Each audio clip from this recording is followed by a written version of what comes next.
أشهد أن لا إله إلا الله وحده لا شريك له وأشهد أن محمدا عبده ورسوله أما بعد فأعوذ بالله من الشيطان الرجيم بسم الله الرحمن الرحيم الحمد لله رب العالمين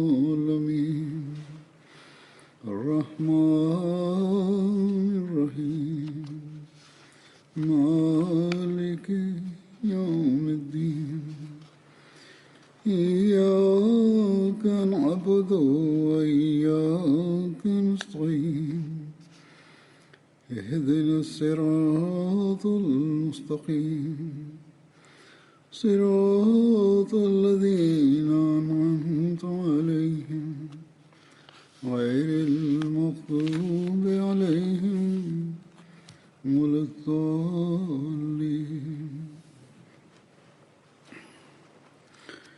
आज जिन सहाबी का बदरी सहाबी का मैं जिक्र करूँगा இன்று நான் எடுத்து கூற இருக்கின்ற பத்ர் போரில் கலந்து கொண்ட சஹாபியின் பெயர் ஹஸ்ரத் பிலால் பின் ரபாஹ் ஆகும். ஹஸ்ரத் பிலால் அவர்களின் தந்தையினுடைய பெயர் ரபாஹ் ஆகும். தாயாருடைய பெயர் ஹமாமா ஆகும். ஹஸ்ரத் பிலால் அவர்கள் உமையா பின் ஹலஃப் என்பவனின் அடிமையாக இருந்தார்கள். ஹஸ்ரத் பிலால் அவர்களின் சுட்டுப்பெயர் அபு அப்துல்லா ஆகும். சில அறிவிப்புகளில் அபு அப்துல் ரஹ்மான் என்றும் அபு அப்துல் கரீம் என்றும் கூறப்பட்டுள்ளது. ஹஸ்ரத் பிலால் அவர்களின் சுட்டுப்பெயர் அபு அப்துல்லா ஆகும். சில அறிவிப்புகளில் அபு அப்துல் ரஹ்மான் என்றும் அபு அப்துல் கரீம் என்றும் கூறப்பட்டுள்ளது. ஹஸ்ரத் பிலால் அவர்களின் தாயார் அபிசீனியாவை சார்ந்தவர்கள், ஆனால் தந்தையார் அரபு நாட்டை சார்ந்தவர் ஆவார். ஆய்வாளர்கள் கூறுவது என்னவென்றால், அவர் அபிசீனிய செமிட்டிய இனத்தை சார்ந்தவர் ஆவார். அதாவது பழங்காலத்தில் செமிட்டிய அல்லது அரபு கோத்திரங்கள் ஆப்பிரிக்காவில் சென்று குடியேறிவிட்டன. இதன் காரணமாக அவர்களின் சந்ததிகளின் நிறம் ஆப்பிரிக்காவின் பிற சமுதாயங்கள் போல் ஆகிவிட்டன. ஆனால் அங்குள்ள குறிப்பான அடையாளங்களும் பழக்க வழக்கங்களும் அவர்களில் வெளிப்படவில்லை. பிற்காலத்தில் அவர்களில் சிலர் அடிமையாகி அரபு நாட்டுக்கு திரும்ப வந்தனர். அவர்களின் நிறம் கருப்பாக இருந்ததால் அரேபியர்கள் அவர்களை அபிசீனியர்களாக கருதினர், அதாவது அபிசீனியாவில் வசிக்கக்கூடியவர்களாக கருதினர். ஒரு அறிவிப்பின் அடிப்படையில் ஹஸ்ரத் பிலால் அவர்கள் மக்காவில் பிறந்தார்கள் என்றும் அவர்கள் கலப்பினத்தை சேர்ந்தவர்களாக இருந்தார்கள் என்றும் கூறப்படுகிறது. கலப்பினம் என்றால் தூய அரபு அல்லாத மக்களை குறிக்கும். இன்னொரு அறிவிப்பின் அடிப்படையில் அன்னார் சவார் என்னும் இடத்தில் பிறந்தார்கள் என்றும் கூறப்பட்டுள்ளது. மேலும் சவார் என்பது யமன் மற்றும் அபிசீனியாவுக்கு அருகில் இருக்கக்கூடிய கலப்பின மக்கள் அதிகமாக வசிக்கும் இடமாகும். ஹஸ்ரத் பிலால் அவர்கள் கருமை கலந்த கோதுமை நிறத்தை உடையவர்களாக இருந்தார்கள். ஒல்லியான தேகம் உடையவர்களாக இருந்தார்கள். அடர்த்தியான தலைமுடியை உடையவர், கன்னத்தில் மிக குறைவான சதையுடையவர்களாக இருந்தார்கள்.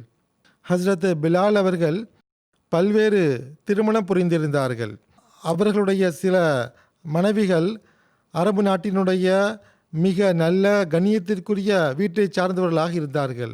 அன்னாருடைய ஒரு மனைவியின் பெயர் ஹாலா பின் அவுஃப் ஆகும். இவர் ஹஸ்ரத் அப்துல் ரஹ்மான் பின் அவுஃப் அவர்களின் சகோதரி ஆவார்கள். இன்னொரு மனைவியினுடைய பெயர் ஹிந்து கவுலானியா என்பதாகும். பனு புகைருடைய குடும்பத்தில் இருந்தும் ஹஸ்ரத் நபி ஸல்லல்லாஹு அலைஹி வஸல்லம் அவர்கள் பிலாலுக்கு திருமணம் செய்து வைத்திருந்தார்கள்.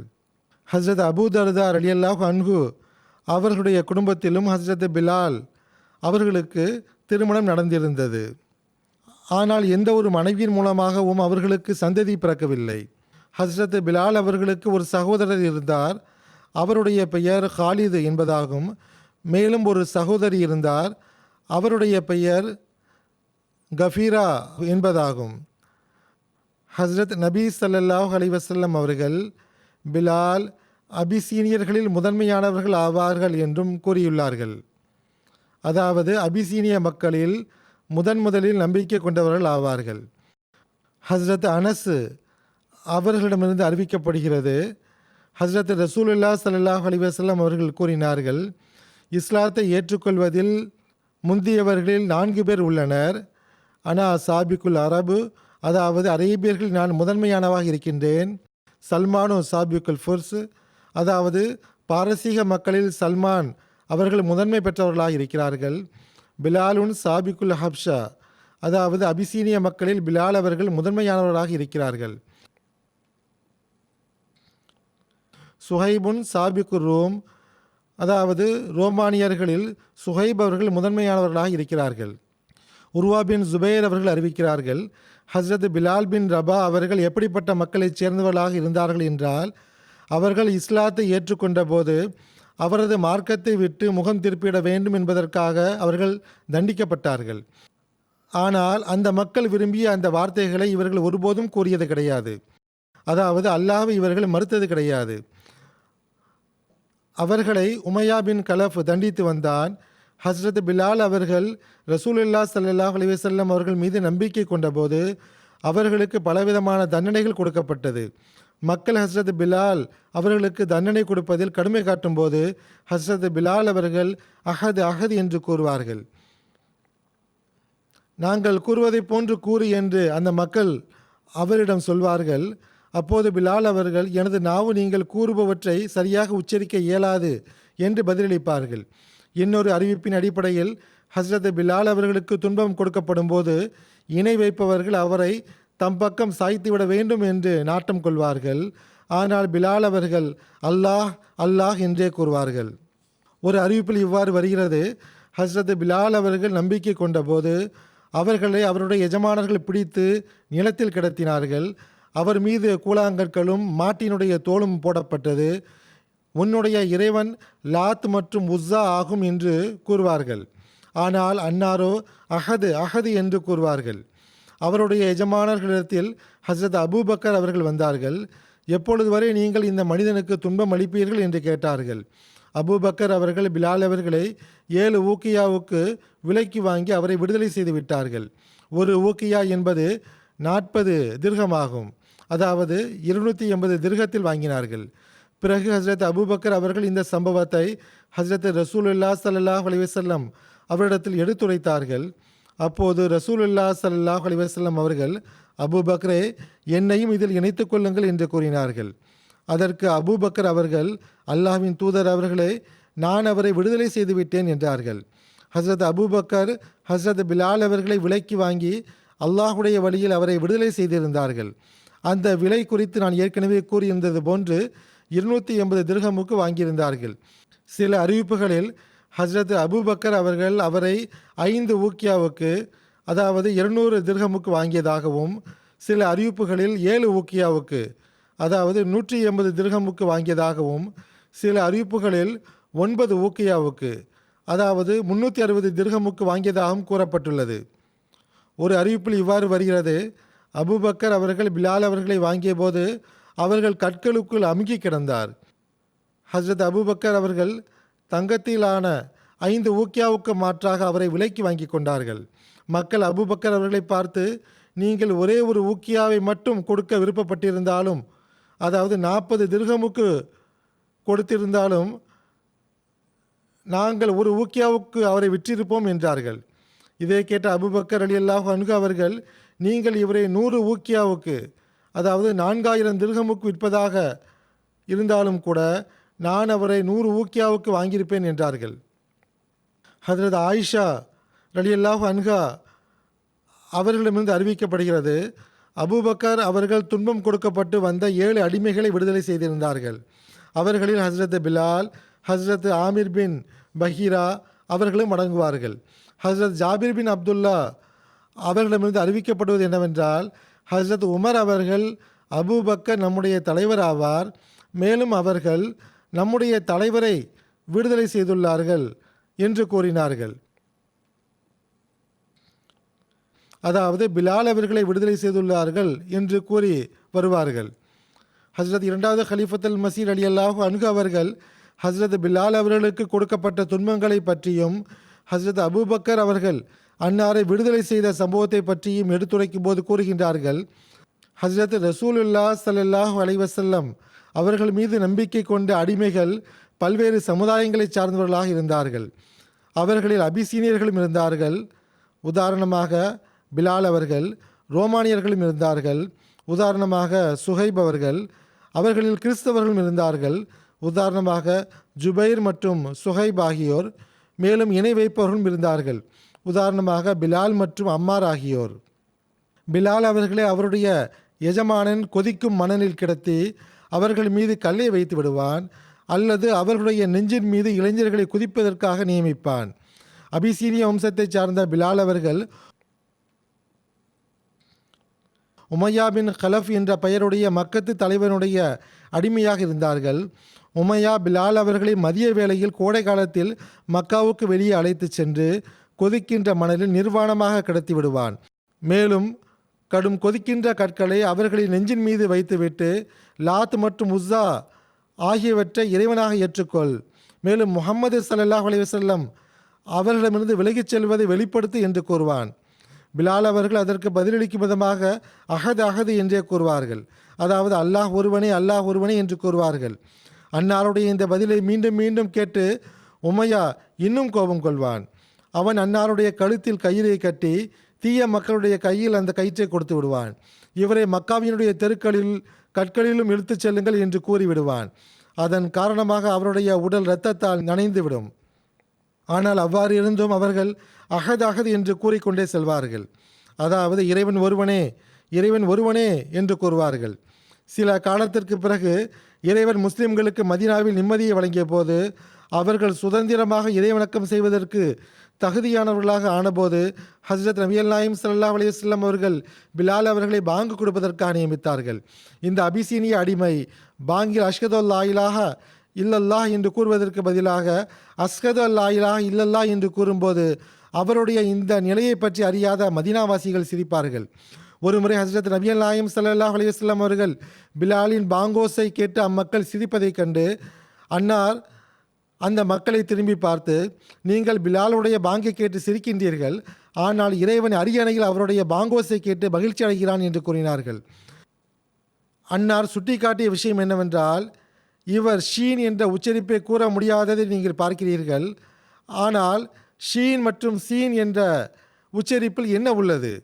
கொதிக்கின்ற மணலில் வெறும் முதுகுடன் அவர் கிடத்தப்படுவார். அவருடைய நெஞ்சின் மீது அநீதியாளன் தமது செருப்புடன் குதிப்பான். இப்பொழுதாவது படிப்பினை பெற்றீரா இல்லையா என்று அவரிடம் கேட்கப்படும். அப்போது ஹஸ்ரத் பிலால் அவர்கள் தாம் மிக குறைவாக அறிந்த அந்த மொழியில் அஹத் அஹது என்று கூறி இறைவனுடைய ஏகத்துவத்திற்கான அறிவிப்பை செய்து கொண்டிருப்பார்கள். மேலும் தமது விசுவாசம், தமது ஏகத்துவத்திற்கான கொள்கை மற்றும் தமது உள்ளத்தினுடைய உறுதிக்கான சான்றை கொடுப்பார்கள். ஆகவே அவருடைய அஸ்ஹது என்பது அநேக மக்களுடைய அஷ்ஹது என்பதை விட மிக விலை உயர்ந்ததாகும் என்று கூறினார்கள். அபூபக்கர் ரலியல்லாஹு அன்ஹு அவர்கள் இவர்கள் மீது அநீதி செய்யப்படுவதைக் கண்டு இவருடைய எஜமானிடமிருந்து இவருக்கான விலையை கொடுத்து இவரை விடுதலை செய்து விட்டார்கள். இவ்வாறு இன்னும் பல அடிமைகளையும் ஹஸ்ரத் அபூபக்கர் அவர்கள் தமது செல்வத்தை கொண்டு விடுதலை செய்தார்கள். ஹஸ்ரத் பிலால் அவர்கள் முதன்மையானவர்களில் முன்னோடியாக கணக்கிடப்படுகிறார்கள். ஹஸ்ரத் பிலால் ரலியல்லாஹு அன்ஹு அவர்கள் இஸ்லாத்தை ஏற்றுக்கொண்டதாக அறிவிப்பு செய்தபோது அப்பொழுது 7 நபர்கள்தான் அவ்வாறு அறிவிப்பு செய்யும் நல்வாய்ப்பை பெற்றிருந்தார்கள். ஹஸ்ரத் அப்துல்லா பின் மசூத் அவர்கள் கூறுகின்றார்கள், முதலில் இஸ்லாத்தை ஏற்று அறிவிப்பு செய்தவர்கள் 7 நபர்கள் ஆவார்கள். ஹஸ்ரத் ரசூலுல்லாஹி ஸல்லல்லாஹு அலைஹி வஸல்லம், ஹஸ்ரத் அபூபக்கர், அம்மார், அவருடைய தாயார் சுமையா, சுஹைப், பிலால் மற்றும் மிக்தாத் ஆகியோர் ஆவார்கள். ஹஸ்ரத் ரசூலுல்லாஹி ஸல்லல்லாஹு அலைஹி வஸல்லம் அவர்களை அவருடைய தந்தையினுடைய சகோதரர் அபு தாலிப் மூலமாக அல்லாஹ் பாதுகாத்து வந்தான். மேலும் அபூபக்கர் அவர்களை அவருடைய சமுதாயத்தின் மூலமாக அல்லாஹ் பாதுகாத்து வந்தான். நான் முந்தைய ஒரு குத்வாவில் ஏற்கனவே கூறியது போன்று ஹஜ்ரத் நபிகள் நாயகம் ஸல்லல்லாஹு அலைஹி வஸல்லம் அவர்களும் கூட எதிரிகளுடைய துன்பங்களில் இருந்து பாதுகாப்பாக இருக்கவில்லை. மேலும் ஹஜ்ரத் அபூபக்கர் ரலியல்லாஹு அன்ஹு அவர்களை கொடுமையில் இருந்து அவருடைய சமுதாயம் பாதுகாக்க இயலவில்லை. இந்த இருவரின் மீதும் பெரும் அநீதி இழைக்கப்பட்டது. ஆரம்பத்தில் சிறிது காலம் வரை மென்மையாக நடந்து கொள்ளப்பட்டது. ஆனால் பிற்காலத்தில் பெரும் கடினங்கள் காட்டப்பட்டன. ஆனால் எப்படி இருந்த போதிலும் இது அறிவிப்பாளருடைய கூற்றாகும். அறிவிப்பாளர் கூறுகிறார், இவர்களுக்கு சப்போர்ட் செய்யக்கூடியவர் யாராவது இருந்தார்கள், யாராவது இவருக்கு சாதகமாக பேசுவார்கள், குரல் எழுப்புவார்கள். ஆனால் பலவீனமானவர்களாகவோ அல்லது அடிமைகளாகவோ இருந்த மற்றவர்களை இணை வைக்கக்கூடியவர்கள் பிடித்து வைத்திருந்தார்கள். அவர்களுக்கு இரும்பு உடைகள் அணிவிக்கப்பட்டன, மேலும் வெயிலில் அவர்கள் சுட்டெரிக்கப்பட்டார்கள். ஆனால் பிலால் அவர்களை தவிர அவர்களில் எவருமே அந்த இணை வைக்கக்கூடிய மக்கள் விரும்பியதற்கு மாற்றமாக நடந்து கொண்டது கிடையாது. ஏனென்றால் பிலாலின் மீது அவரது ஆன்மா அல்லாஹ்வுக்காக விலை மதிப்பில்லாததாக மாறிப்போனது. அதனால் அவர்கள்தான் எப்பொழுதும் உறுதியாக நிலை நின்றார்கள். அவர் தனது சமுதாயத்திற்காகவும் விலை மதிப்பில்லாதவராக ஆனார்கள். ஆனால் இணை வைக்கக்கூடிய மக்கள் இவரை பிடித்து கொள்வார்கள், மேலும் சிறுவர்களின் பொறுப்பில் விட்டுவிடுவார்கள். அவர்கள் இவர்களை மக்காவினுடைய பள்ளத்தாக்குகள் இழுத்து செல்வார்கள். ஆனால் பிலால் அவர்கள் அகது அகது என்று கூறிக்கொண்டே இருப்பார்கள். இது இப்னு மாஜாவுடைய அறிவிப்பாகும். ஹஜ்ரத் இரண்டாவது கலிஃபத் அல் மஸீஹ் ரலியல்லாஹு அன்ஹு அவர்கள் ஆரம்ப காலத்தில் நம்பிக்கை கொண்டவர்களை பற்றிய சம்பவத்தை எடுத்துரைக்கும் போது ஓரிடத்தில் இவ்வாறு கூறுகிறார்கள். ஹஜ்ரத் ஹப்பாப் ரலியல்லாஹு அன்ஹு அவர்கள் முதன்மையானவர்களின் முன்னோடி சஹாபியாக இருக்கிறார்கள். இவர் முதலில் பைய செய்தார்களா அல்லது பிலால் முதலில் பைய செய்தாரா என்பதில் கருத்து வேறுபாடு காணப்படுகிறது. ஏனென்றால் நபி ஸல்லல்லாஹு அலைஹி வஸல்லம் அவர்கள் ஒரு அடிமையும் ஒரு சுதந்திரமானவரும் முதலில் என் மீது நம்பிக்கை கொண்டார்கள் என்று கூறியிருக்கிறார்கள். சில மக்கள் அதை ஹஜ்ரத் பிலால் மற்றும் ஹஜ்ரத் அபூபக்கர் என்று கூறுகிறார்கள். இன்னும் சிலரோ இது ஹப்பா மற்றும் ஹஜ்ரத் அபூபக்கர் அவர்களை குறிக்கும் என்று கூறுகிறார்கள். ஹஜ்ரத் மிர்சா பஷீர் அஹமத் சாஹிப் அவர்கள் சீரத் ஹாத்தமுன் நபியின் என்ற நூலில் ஹஜ்ரத் பிலால் அவர்களுக்கு கொடுக்கப்பட்ட துன்பங்களை குறிப்பிட்டவாறு கூறுகிறார்கள். ஹஜ்ரத் பிலால் பின் ரபாஹ் என்பவர் உமையா பின் ஹலஃப் என்பவனுடைய ஒரு அபிசீனி அடிமையாக இருந்தார். உமையா அவர்களை ஒரு மதிய வேளையில் மேலிருந்து நெருப்பு சுட்டெரித்து கொண்டிருக்கும் போது உலை போன்று கொதிக்கும் மக்காவினுடைய பாறை நிலப்பரப்பிற்கு அழைத்து செல்வார்கள். நிர்வாணமாக்கி நிலத்தில் அவரை கிடத்தி விடுவான். பெரும் பெரும் சுடும் கற்களை அவரது நெஞ்சின் மீது வைத்து லாத் மற்றும் முஸ்ஸாவை வணங்கு, முகமதை விட்டுவிடு, இல்லை என்றால் இவ்வாறே தண்டித்து கொன்று விடுவேன் என்று கூறுவான். பிலால் அவர்களுக்கு அதிகமாக அரபி மொழி தெரியாது. அவர்கள் அகது அகது என்று மட்டுமே கூறுவார்கள், அதாவது அல்லாஹ் ஒருவனே என்று கூறுவார்கள். இந்த பதிலை கேட்ட உமையா இன்னும் அதிக கோபம் அடைவான். மேலும் அவருடைய கழுத்தில் கயிறை சுற்றி தீய சிறுவர்களுடைய பொறுப்பில் அவரை விட்டு விடுவான். அவர்கள் அவரை கற்கள் நிறைந்த மக்காவினுடைய தெருக்களில் இழுத்து கொண்டு திரிவார்கள். அதன் மூலமாக அவருடைய உடல் இரத்தத்தால் நனைந்துவிடும். ஆனால் அவருடைய நாவிலிருந்து அகது அகது என்ற சொல்லை தவிர வேறு ஒன்று வெளிப்படாது.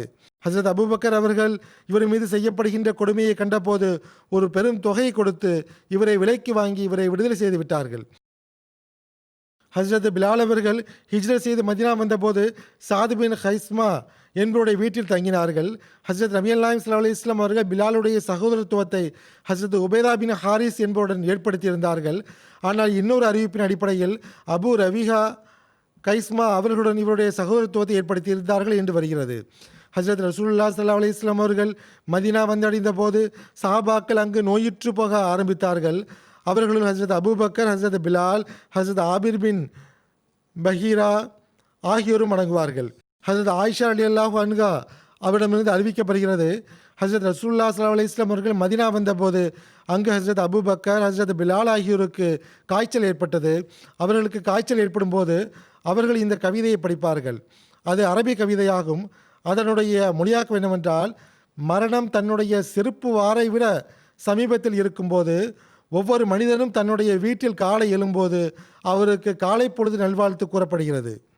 பிலால் ரலியல்லாஹு அன்ஹு அவர்களுக்கு காய்ச்சல் நீங்கியதும் வேதனை குரலை உயர்த்தி, இதுக்கீறு ஜலீல் என்னும் புட்கள் என்னை சூழ்ந்திருக்க ஒரு பள்ளத்தாக்கில் ஒரு ராப்பொழுதேனும் நான் கழிப்பேனா, மஜினா என்னும் சுனையின் நீரை நான் அருந்துவேனா என்று கூறுவார்கள். மஜினா என்பது மக்காவுக்கு அருகில் சில மைல் தொலைவில் மரு ஜுஹ்ரானுக்கு அருகில் உள்ள ஒரு இடத்தின் பெயராகும். அறியாமை காலத்தில் அரபு நாட்டினுடைய உக்காஸ் என்னும் சந்தைக்கு பிறகு மரு ஜுஹ்ரான் என்னும் இந்த இடத்தில் ஒரு பிரபலியமான சந்தை நடத்தப்பட்டு வந்தது. அரபு மக்கள் உக்காஸுக்கு பிறகு மரு ஜுஹ்ரானுக்கு இடம்பெயர்ந்து விடுவார்கள். 20 நாட்கள் வரை தங்கியிருப்பார்கள். எப்படி இருந்த போதிலும் பிலால் கூறுகிறார்கள், ஷாமா தஃபீல் என்னும் 2 மலைகள் எனக்கு தென்படுமா என்ற கவிதையை கூறுவார்கள். தஃபீல் என்பது மக்காவிலிருந்து 10 மைல் தொலைவில் உள்ள ஒரு மலையின் பெயராகும். அதன் அருகில் இன்னொரு மலை ஒன்றும் இருந்தது. அதன் பெயர் ஷாமா என்பதாகும். மேலும் பிலால் ரலியல்லாஹு அன்ஹு அவர்கள், இறைவா, ஷைபா பின் ரபியா, உத்வா பின் ரபியா, உமையா பின் ஹலஃப் ஆகியோர் எங்கள் நாட்டிலிருந்து எங்களை அப்புறப்படுத்தி இந்த நோய் பிரதேசத்திற்கு விரட்டியது போல் அவர்களை நீ உன் கருணையிலிருந்து அப்புறப்படுத்தி சபித்து விடுவாயாக என்று கூறுவார்கள். இந்த விஷயங்களை கேட்ட ரசூலுல்லாஹி ஸல்லல்லாஹு அலைஹி வஸல்லம் அவர்கள், இறைவா, நாங்கள் மக்காவை நேசித்தது போல் அல்லது அதைவிட அதிகமாக மதீனாவை எங்கள் நேசத்திற்குரியதாக ஆக்கு. இறைவா, எங்களுடைய சாவு முது ஆகியவற்றில் எங்களுக்கு நீ பரக்கத் செய் என்று கூறுவார்கள். இந்த சாவு முது என்பது பிரபலியமான அளவைகளின் பெயர்களாகும். எடை போட்டு பார்ப்பதற்கு இவை உபயோகமாகின்றன. மதீனாவை எங்களுக்கு ஆரோக்கியமானதாக ஆக்கு, இங்குள்ள காய்ச்சலை ஜுஹ்ஃபாவுக்கு இடம்பெறச் செய் என்று துவா செய்வார்கள். ஜுஹ்ஃபா என்பது மக்காவின் திசையில் இருக்கக்கூடிய ஒரு ஊராகும். ஹதரத் ஆயிஷா அவர்கள் கூறுகிறார்கள், நாங்கள் மதீனாவிற்கு வந்தபோது அது அல்லாஹ்வின் பூமியிலேயே நோய் நொடிகள் அதிகமான இருக்கக்கூடிய பிரதேசமாக இருந்தது. ஏனெனில் புதுகான் என்னும் சிறு ஓடையில் நாற்றமடிக்கும் சுவையற்ற நீர் ஓடிக்கொண்டிருந்தது. புதுகான் என்பதும் மதீனாவின் அருகில் உள்ள ஒரு பள்ளத்தாக்கின் பெயராகும். இது புகாரியுடைய அறிவிப்பாகும். காதியானிலிருந்து ஹிஜ்ரத் செய்யப்பட்ட போது அந்நேரத்தில் குறிப்பாக அகமதிகளுக்கு, நாம் இந்த ஹிஜ்ரத்தை கண்டு கவலை கொள்ள தேவையில்லை, மதீனத்து ஹிஜ்ரத்து தொடர்பாக அறிவுரை செய்தவாறு ஹஜ்ரத் பிலால் அவருடைய இந்த சம்பவம் ஆதாரமாக எடுத்துரைத்தவாறு அதில் ஹஜ்ரத் நபியல் நாயிம் ஸல்லல்லாஹு அலைஹி வஸல்லம் அவருடைய வழிகாட்டலை எடுத்து கூறியவாறு ஹஜ்ரத் முஸ்லிமோத் ரலியல்லாஹு அன்ஹு அவர்கள் அந்நேரத்தில் ஜமாத்திற்கு கூறிய அறிவுரை என்னவென்றால், நான் மற்றவர்களை அறிய மாட்டேன். ஹிஜ்ரத் செய்து வந்த அகமதி அல்லாத மற்ற முஸ்லிம்களிடத்தில் நான் இதை கூற முடியாது. ஆனால் அகமதியிடம் நான் இதை கூறிக்கொள்கிறேன். நீங்கள் கொள்ளையடிக்கப்பட்டு இருக்கிறீர்கள் என்ற எண்ணத்தையும் ஊரையும் சொத்தையும் இழந்துவிட்டதாக நீங்கள் வருத்தமடைய வேண்டாம். நீங்கள் ஹிஜ்ரத் செய்து இருக்கிறீர்கள். ஊரும் சொத்தும் விடுபட்டு போனதற்காக பரிதாபப்பட்ட முஹாஜிரின்களை கண்டு ஹஜ்ரத் நபி அல்லாஹ் ஸல்லல்லாஹு அலைஹி வஸல்லம் அவர்கள் வருத்தமடைந்தார்கள். ரசூலுல்லாஹி ஸல்லல்லாஹு அலைஹி வஸல்லம் அவர்கள் மதீனா வந்தபோது அப்போது அதனுடைய பெயர் யஸ்ரபாக இருந்தது. அங்கு அதிகமாக மலேரியா காய்ச்சல் இருந்தது. மலேரியா பரவிய போது முஹாஜிரின்களுக்கு காய்ச்சல் வந்தது. ஒரு புறம் ஊரை விட்டு பிரிந்த கஷ்டம் இருந்தது. அவர்களில் சிலர் அழ ஆரம்பித்து விட்டார்கள். மக்காவே மக்காவே என ஒப்பாரி வைக்க ஆரம்பித்து விட்டார்கள். ஒரு நாள் பிலால் அவர்களுக்கு காய்ச்சல் வந்தது. அவர்கள் கவிதைகளை புனைந்தவாறு ஒப்பாரி வைக்க ஆரம்பித்து விட்டார்கள். ரசூலுல்லாஹி ஸல்லல்லாஹு அலைஹி வஸல்லம் அவர்கள் இதை கண்டபோது அன்னார் கோபமடைந்தார்கள். இந்த வேலைக்காகவா நீங்கள் இங்கு வந்திருக்கிறீர்கள்? நீங்கள் ஹிஜ்ரத் செய்திருக்கும் போது அதற்கேன் ஒப்பாரி வைக்கிறீர்கள் என்று கேட்டார்கள். அந்நேரத்தில் ஹஜ்ரத் முஸ்லிமோத் ரலியல்லாஹு அன்ஹு அவர்கள் இந்தியாவிலிருந்து ஹிஜ்ரத் செய்து பாகிஸ்தானுக்கு வந்தவர்களை நோக்கி அகமதிகளுக்கு அறிவுரை வழங்கியவாறு கூறுகிறார்கள், நான் உங்களுக்கு இதையும் கூறிக்கொள்கிறேன். அதாவது, நீங்கள் மகிழ்ச்சியாக இருங்கள்.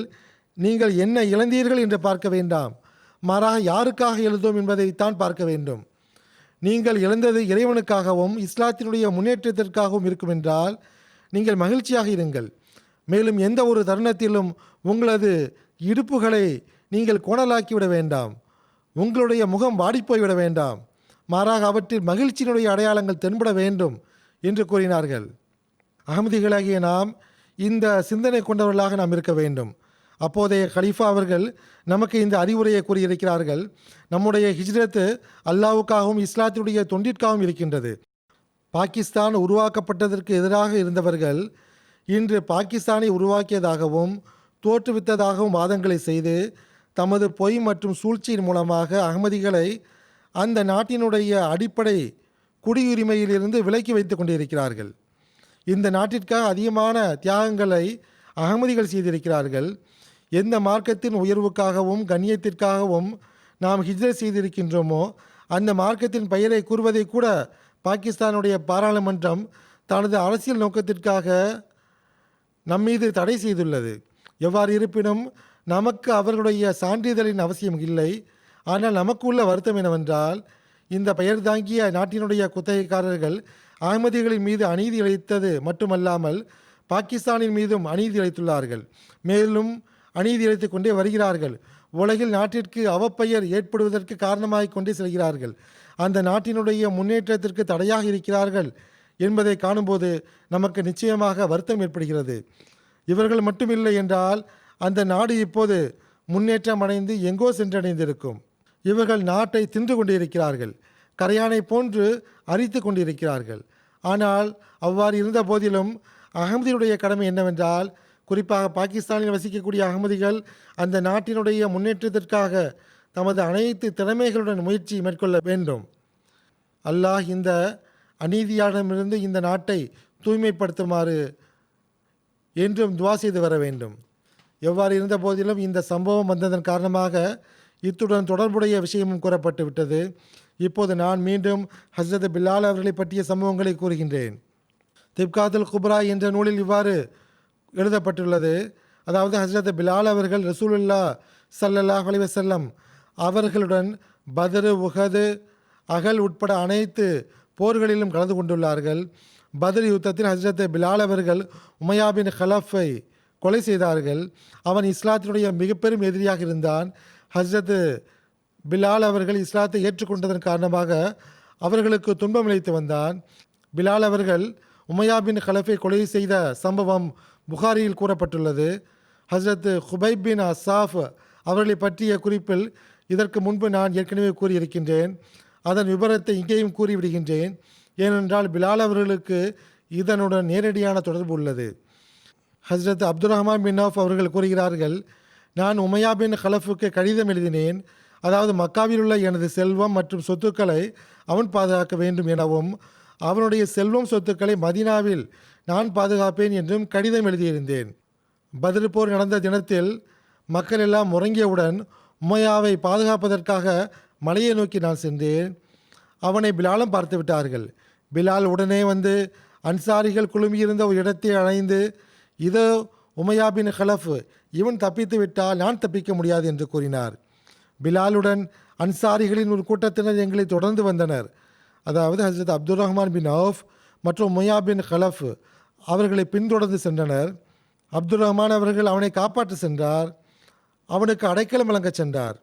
அவர்கள் எங்களை பிடித்து விடுவார்கள் என்று நான் அஞ்சிய போது உமையாவின் மகனை முன்னிறுத்தி அவர்களின் கவனத்தை திருப்ப முயன்றேன். அவர்கள் இவனுடன் சண்டையிட்டு கொண்டிருக்கும் போது நான் உமையாவை பாதுகாப்பான இடத்திற்கு அழைத்து சென்று விடலாம் என்று நினைத்திருந்தேன். உமையாவின் மகனை அவர்கள் கொன்றனர். பிறகும் எங்களை தொடர்ந்து வந்தனர். உமையா உடல் கனத்தவனாக இருந்தான். அவனால் விரைவாக ஓட இயலவில்லை. அவர்கள் எங்களை அடைந்ததும் உமையாவிடம் உட்கார்வீராக என்று கூறினேன். அவன் உட்கார்ந்ததும் அவனை காப்பாற்றுவதற்காக அவன் மீது நான் விழுந்தேன். அன்சாரிகள் எனக்கு கீழ்ப்புறம் வாளை செலுத்தி அவனை கொன்று விட்டனர். அவர்களில் ஒருவரின் வாளால் எனது காலும் காயமுற்றது. இன்னொரு ரிவாயத்தில் இது இவ்வாறு கூறப்படுகின்றது. அதனையும் நான் சுருக்கமாக கூறிவிடுகின்றேன். ஹஸ்ரத் அப்துல் ரஹ்மான் பின் அவுஃப் அவர்கள் கூறுகிறார்கள், நான் உமையா பின் ஹலஃபையும் அவனது மகனையும் அழைத்து கொண்டு சென்று கொண்டிருந்தேன். திடீரென்று பிலால் அவர்கள் பார்த்து விட்டார்கள். மக்காவில் பிலாலுக்கு இந்த உமையா துன்பங்கள் கொடுத்து வந்தான்.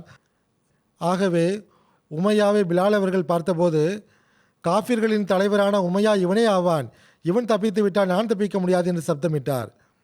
ஹசரத் அப்துல் ரஹ்மான் பின் அவுஃப் அவர்கள் பிலாலை பார்த்து, பிலாலே, இந்த இருவரும் எனது கைதிகள் என்று கூறினேன்.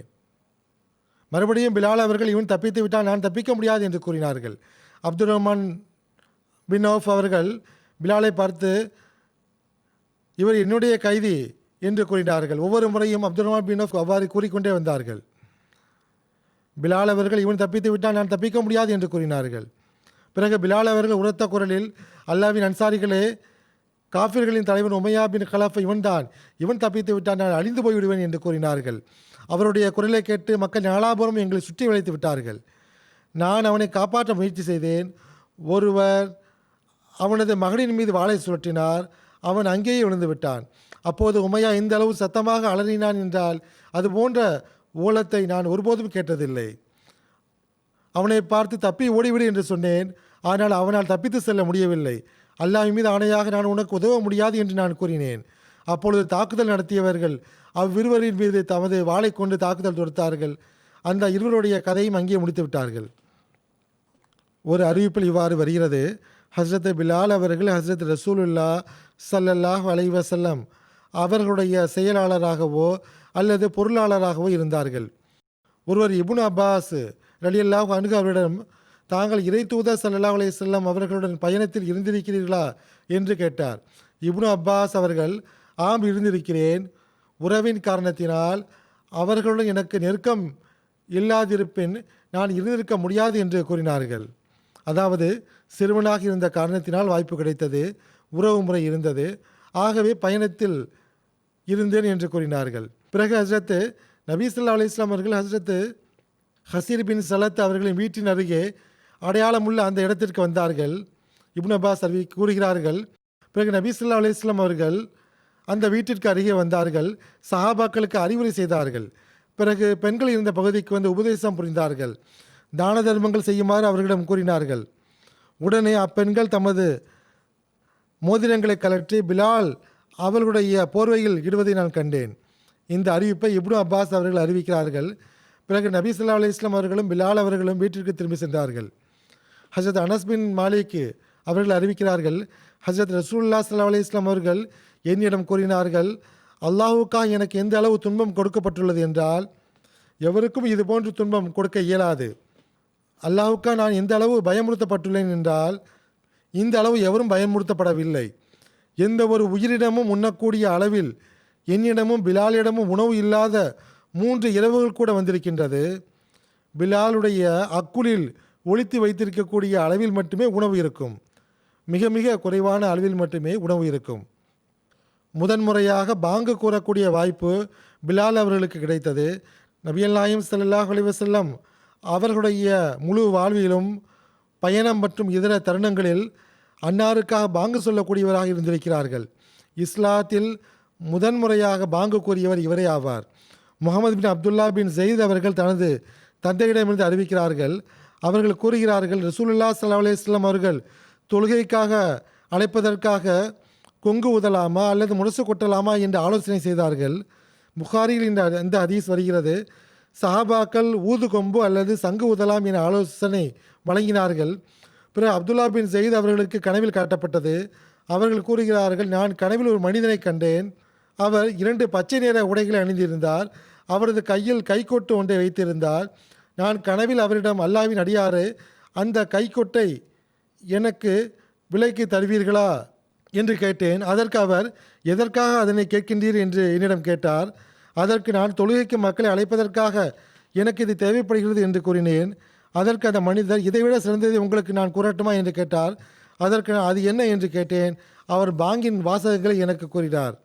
அதாவது அல்லாஹ் அக்பர் அல்லாஹ் அக்பர் அல்லாஹ் அக்பர் அல்லாஹ் அக்பர், அஷ்ஹது அல்லா இலாஹ இல்லல்லாஹ் அஷ்ஹது அல்லா இலாஹ இல்லல்லாஹ் அஷ்ஹது அன்ன முஹம்மது ரசூலுல்லாஹ் அஷ்ஹது அன்ன முஹம்மது ரசூலுல்லாஹ் ஹய்யால் அஸ்ஸலாஹ் ஹய்யால் அஸ்ஸலாஹ் ஹய்யால் அல் ஃபலாஹ் ஹய்யால் அல் ஃபலாஹ் அல்லாஹ் அக்பர் அல்லாஹ் அக்பர் லா இலாஹ இல்லல்லாஹ். பிறகு தாம் கனவில் கட்ட அனைத்து விஷயங்களையும் அப்துல்லா பின் ஜெயித் அவர்கள் ஹஸ்ரத் நபிகள் நாயகம் ஸல்லல்லாஹு அலைஹி வஸல்லம் அவர்களுக்கு முன்னால் எடுத்துரைத்தார்கள். ஹஸ்ரத் நபிகள் நாயகம் ஸல்லல்லாஹு அலைஹி வஸல்லம் அவர்கள், உங்களுடைய கணவர் கனவு கண்டுள்ளார் என்று கூறினார்கள். பிறகு அப்துல்லா பின் ஜெயித் அவர்களிடத்தில், நீங்கள் பிலாலுடன் பள்ளிவாசலுக்கு செல்லுங்கள், அவருக்கு இந்த சொற்களை கூறிக்கொண்டே செல்லுங்கள், அவர் இதை உரத்த குரலில் கூறுவார், ஏனென்றால் அவர் உங்களை விட உரத்த குரல் உடையவர் என்றார்கள். அப்துல்லா பின் ஜெயித் அவர்கள் கூறுகிறார்கள், நான் பிலால் அவர்களை நோக்கி சென்றேன். நான் அவருக்கு அந்த சொற்களை கூறிக்கொண்டே சென்றேன். அவர் உரத்த குரலில் அதை கூறிக்கொண்டே சென்றார். உமர் பின் ஹத்தாப் அவர்களுக்கு இந்த குரல் கேட்டபோது அவர் வெளியேறி வந்தார். அவர் ஹஜ்ரத் நபிகள் நாயகம் ஸல்லல்லாஹு அலைஹி வஸல்லம் அவர்களிடத்தில் வந்து, இறைவன் மீது ஆணையாக இவர் கனவில் கண்டதைத்தான் நானும் கண்டேன் என்று கூறினார்கள். இதை பற்றி கூறியவாறு ஹஜ்ரத் மிர்சா பஷீர் அஹமத் சாஹிப் அவர்கள் எழுதுகிறார்கள், அப்பொழுது வரை தொழுகைக்காக அறிவிப்பு அல்லது பாங்கு போன்றவற்றிற்கான ஏற்பாடு இல்லாமல் இருந்தது. சஹாபாக்கள் பொதுவாக தொழுகைக்கு வரக்கூடிய நேரத்தை கருத்தில் கொண்டு அவர்களே தொழுகைக்காக ஒன்று கூடி விடுவார்கள். ஆனால் இது நிம்மதி அளிக்கக்கூடியதாக இருக்கவில்லை. இப்பொழுது நபவி பள்ளிவாசல் ஆயத்தமான பிறகு எவ்வாறு முஸ்லிம்களை குறித்த நேரத்தில் ஒன்று திரட்டலாம் என்ற கேள்வி அதிகமாக உணரப்பட்டது.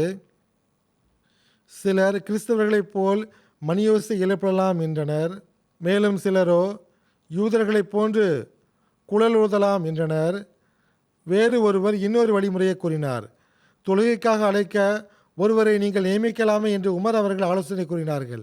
ஹஜ்ரத் நபிகள் நாயகம் ஸல்லல்லாஹு அலைஹி வஸல்லம் அவர்களுக்கு இந்த ஆலோசனை பிடித்திருந்தது. மேலும் நபிகள் நாயகம் ஸல்லல்லாஹு அலைஹி வஸல்லம் அவர்கள் பிலால் அவர்களிடம் இந்த கடமையை நிறைவேற்றுமாறு கட்டளையிட்டார்கள். ஆகவே அதன் பிறகு தொழுகைக்கான நேரம் வரும்போது அவர்கள் உரத்த குரலில் அஸ்ஸலாத்துல் ஜாமி, தொழுகைக்காக ஒன்று கூடுங்கள் என்று அழைப்பார்கள். மேலும் மக்கள் ஒன்று கூடி விடுவார்கள். தொழுகைக்கு மட்டுமின்றி வேறு ஏதேனும் நோக்கத்திற்காக முஸ்லிம்களை பள்ளிவாசலை ஒன்று கூட்டுவது நோக்கமாக இருக்கும் என்றாலும் இதே அழைப்பு தான் கொடுக்கப்பட்டது.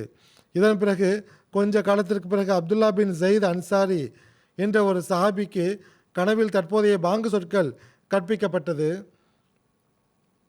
அவர்கள் ஹஸ்ரத் நபி அல்லாஹிம் ஸல்லல்லாஹு அலைஹி வஸல்லம் அவர்களிடத்தில் வந்து, நான் கனவில் ஒரு மனிதன் இந்த சொற்களை கூறி இந்த வழிமுறையில் பாங்கு கூறுவதை கேட்டேன் என்று சொன்னார்கள்.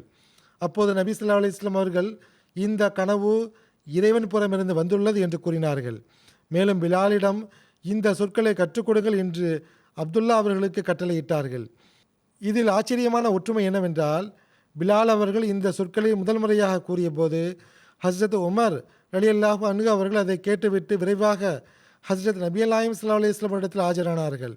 அல்லாஹ்வின் தூதர் அவர்களே, இன்று பிலால் எந்த சொற்களை கூறி பாங்கு கொடுத்தாரோ அதே சொற்களை நானும் கனவில் கண்டேன் என்று கூறினார்கள். இன்னொரு அறிவிப்பில் எவ்வாறு வருகிறது என்றால், ஹஸ்ரத் நபி அல்லாஹிம் ஸல்லல்லாஹு அலைஹி வஸல்லம் அவர்கள் பாங்கின் சொற்களை கேட்டபோது அதற்கேற்ப இறை அறிவிப்பு வந்துள்ளது என்று கூறினார்கள். சுருக்கம் என்னவென்றால், இவ்வாறு தற்போதைய பாங்கினுடைய வழிமுறை ஆரம்பித்தது. ஆரம்பிக்கப்பட்ட இந்த வழிமுறை எந்த அளவுக்கு அருளுக்குரியதாகவும் உள்ளத்தை ஈர்க்கக்கூடியதாகவும் இருந்தது என்றால், வேறு எந்த வழிமுறையும் இதனுடன் போட்டியிட முடியாது. ஒவ்வொரு நாளும் 5 வேளைகளில் இஸ்லாமிய உலகில் ஒவ்வொரு நகரத்திலும் ஒவ்வொரு கிராமத்திலும் ஒவ்வொரு பள்ளிவாசலிலிருந்தும் இறைவனுடைய ஏகத்துவம் மற்றும் முஹம்மது ரசூலுல்லாஹ் ஸல்லல்லாஹு அலைஹி வஸல்லம் உடைய தூதுத்துவத்தின் குரல் ஓங்கிக் கொண்டிருக்கின்றது. மேலும் இஸ்லாமிய போதனைகளின் சுருக்கம் மிக அழகிய முறையில் சுருக்கமான சொற்களில் மக்கள் வரை சென்றடைய வைக்கப்படுகின்றது. மூசா பின் முஹம்மது தனது தந்தையிடமிருந்து அறிவிக்கின்றார்கள், ஹஸ்ரத் பிலால் அவர்கள் பாங்கு கொடுத்த பிறகு ஹஸ்ரத் நபி அல்லாஹிம் ஸல்லல்லாஹு அலைஹி வஸல்லம் அவர்களுக்கு தகவல் கொடுக்க விரும்பினால் அன்னாருடைய வீட்டு வாசலில் நின்று கொண்டு ஹய்யால் அஸ்ஸலா ஹய்யால் அல் ஃபலா அஸ்ஸலாத்து யா ரசூலல்லா என்று கூறுவார்கள். அதாவது தொழுகைக்கு வாருங்கள், வெற்றிக்காக வாருங்கள், இறை தூதரே தொழுகைக்காக வாருங்கள் என்று கூறுவார்கள். தொழுகைக்காக ஹஸ்ரத் நபி அல்லாஹிம் ஸல்லல்லாஹு அலைஹி வஸல்லம் அவர்கள் வெளியேறுவதை பிலால் அவர்கள் காணும்போது அவர்கள் இக்காமத்து கொடுக்க தொடங்கி விடுவார்கள். இந்த விஷயம் தெளிவாக இல்லை. இக்காமத் என்பது இமாம் தொழுகைக்காக தொழும் இடத்தில் நிற்கும்போது கூறப்படுகிறது. எவ்வாறு இருப்பினும் அறிவிப்பினுடைய சரியான மொழியாக்கம் இது இல்லை, அல்லது சரியான அறிவிப்பாக இல்லை. ஆனால் உண்மையான வழிமுறை என்னவென்றால், தொழுமிடத்தில் இமாம் வந்துவிட வேண்டும், பிறகு இக்காமத்து கூறப்பட வேண்டும். சுனன் இப்னு மாஜாவில் ஹஸ்ரத் பிலால் அவர்களிடமிருந்து அறிவிக்கப்படுகிறது, ஃபஜர் தொழுகைக்காக தகவல் கொடுப்பதற்காக அவர்கள் ஹஸ்ரத் நபி அல்லாஹிம் ஸல்லல்லாஹு அலைஹி வஸல்லம் இடத்தில் ஒரு முறை ஆஜராகும் போது ஹஸ்ரத் நபி அல்லாஹிம் ஸல்லல்லாஹு அலைஹி வஸல்லம் அவர்கள் தூங்கிக் கொண்டிருக்கிறார்கள் என்று கூறப்பட்டது. அப்போது அவர்கள் அஸ்ஸலாத்து கைரும் மினன் நௌம் என்று கூறினார்கள். அதன் பிறகு ஃபஜருடைய பாங்கில் இந்த சொற்களும் இணைத்து கொள்ளப்பட்டது. மேலும் இந்த வழிமுறை நிலை பெற்றுவிட்டது. இன்னொரு அறிவிப்பில் வருகிறது, ரசூலுல்லாஹி ஸல்லல்லாஹு அலைஹி வஸல்லம் அவர்கள், இது எத்துணை அழகான சொற்களாக இருக்கின்றன, நீங்கள் உங்களது ஃபஜர் பாங்கில் இதனை இணைத்து கொள்ளுங்கள் என்று கூறினார்கள். ரசூலுல்லாஹி ஸல்லல்லாஹு அலைஹி வஸல்லம் அவர்களுக்கு பாங்கு சொல்லக்கூடியவர்கள் 3 பேர் இருந்தார்கள். ஹஸ்ரத் பிலால், மஹ்சூரா, அம்ர் பின் இப்னு மக்தூம் ஆகியோர். ஹஸ்ரத் பிலால் அவர்களை பற்றிய குறிப்பு இன்னும் கொஞ்சம் எஞ்சி இருக்கின்றது. இன்ஷா அல்லாஹ் இனி வரும் காலத்தில் அது கூறப்படும். இப்பொழுது நான் சில மர்ஹூம்களுடைய ஜனாசாக்களை பற்றி எடுத்துரைப்பேன். அவர்களின் ஜனாசா தொழுகையும் நடைபெறும். ஆகவே பிலால் அவர்களை பற்றிய மீதமுள்ள குறிப்பை இன்ஷா அல்லாஹ் இனி வரக்கூடிய காலத்தில் எடுத்துரைப்பேன். முதலாவது ஜனாசா அன்பிற்குரிய ரவுஃபின் மக்சூது ஜூனியர் பெல்ஜியம் அவர்களுடையதாகும். இவர் ஜாமியா அஹ்மதியா UK உடைய மாணவராக இருந்தார். செப்டம்பர் 4ஆம் தேதி அவர் மரணமடைந்தார். இன்னா லில்லாஹி வ இன்னா இலைஹி ராஜிஊன். இவர் பெல்ஜியமுடைய ஹாசல்ட் என்ற ஜமாத்துடன் தொடர்புடையவர் ஆவார். 2018ஆம் ஆண்டு ஜாமியாவில் இணைந்தார். அங்கு தமது செகண்டரி ஸ்கூல் நிறைவு செய்து இங்கு வந்திருந்தார்.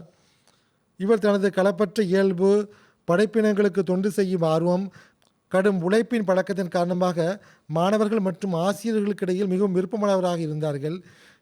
சிறிது காலத்திற்கு முன்பு இவருக்கு மூளை புற்றுநோய் கண்டறியப்பட்டது. 6-7 மாதங்கள் இவர் நோய்வாய்ப்பட்டிருந்தார். மிகவும் பொறுமை மற்றும் தீரத்துடன் நோயை எதிர்கொண்டார்.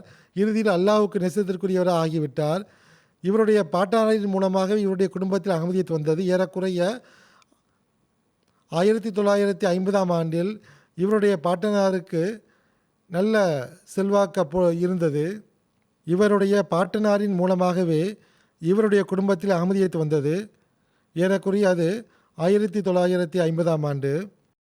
இவருடைய பாட்டனாருக்கு நல்ல செல்வாக்கு இருந்தது. அப்பொழுது உறவினர்களும் எதிரிகளும் ஒன்றும் சொல்லவில்லை. ஆனால் அவருடைய மரணத்திற்கு பிறகு அவருடைய குடும்பத்திற்கு கடும் எதிர்ப்பை சந்திக்க நேரிட்டது. மர்ஹூமுடைய தாயார் சார்பாகவும் அவருடைய கொள்ளு தாத்தா அப்துல் அலி சாஹிப் அவர்களும் அவருடைய மனைவியும் ஹசரத் முஸ்லிமோத் ரலியல்லாஹு அன்ஹு அவருடைய கையில் பைய செய்திருந்தார்கள். மர்ஹூம் அவர்கள் தமது பெற்றோர்களை தவிர 3 சகோதரிகள் மற்றும் 2 சகோதரர்களை விட்டு சென்றிருக்கிறார்கள்.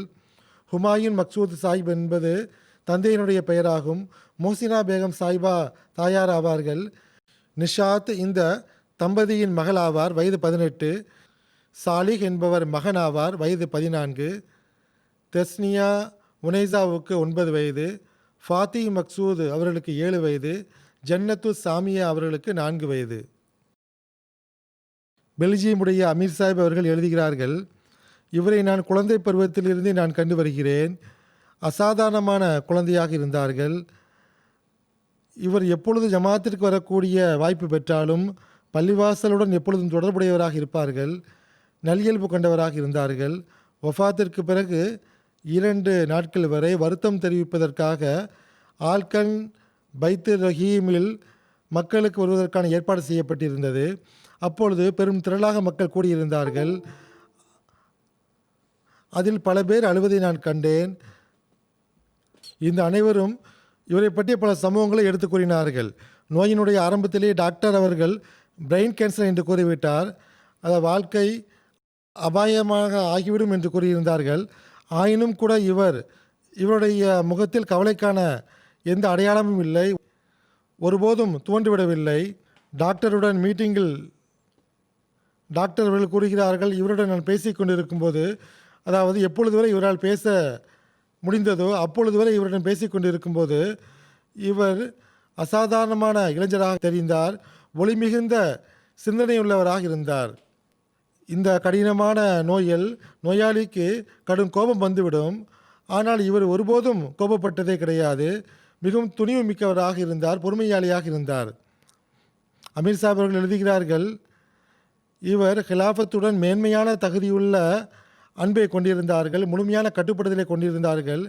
எப்பொழுதும் முகத்தில் புன்முறுவல் காணப்படும். சிறுவராக இருந்தாலும் சரி, பெரியவராக இருந்தாலும் சரி, யாரை சந்தித்தாலும் மலர்ந்த முகத்துடன் சந்திப்பார்கள். ஹாசலினுடைய முரபி சாஹிப் அவர்கள் கூறுகிறார்கள், நோய் கண்டறியப்படுவதற்கு முன்பு ரமலானில் ஒரு முறை இவரிடம் அத்ஃபாலுக்கான ஆன்லைன் கிளாஸ் எடுங்கள் என்று நான் கூறினேன். இவர் தொடர்ச்சியாக ஆன்லைன் கிளாஸ் எடுத்து வந்தார். எந்த அளவு என்றால் இவர் நோய் கண்டறியப்பட்டு ஹாஸ்பிட்டலில் அட்மிட் ஆகிவிட்டார். ஹாஸ்பிட்டல் சென்ற பிறகும் கூட அவர் அங்கிருந்து ஆன்லைன் கிளாஸ் எடுத்து வந்தார்கள். சில நேரத்தில் நோயின் காரணமாக மயக்கமடைந்து விடுவார்கள்.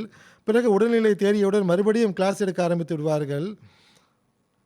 இதை கண்ட அத்வார்கள், உங்களுக்கு கஷ்டமாக இருக்கும் என்றால் நீங்கள் கிளாஸ் எடுக்க வேண்டாம் என்று கூறுவார்கள்.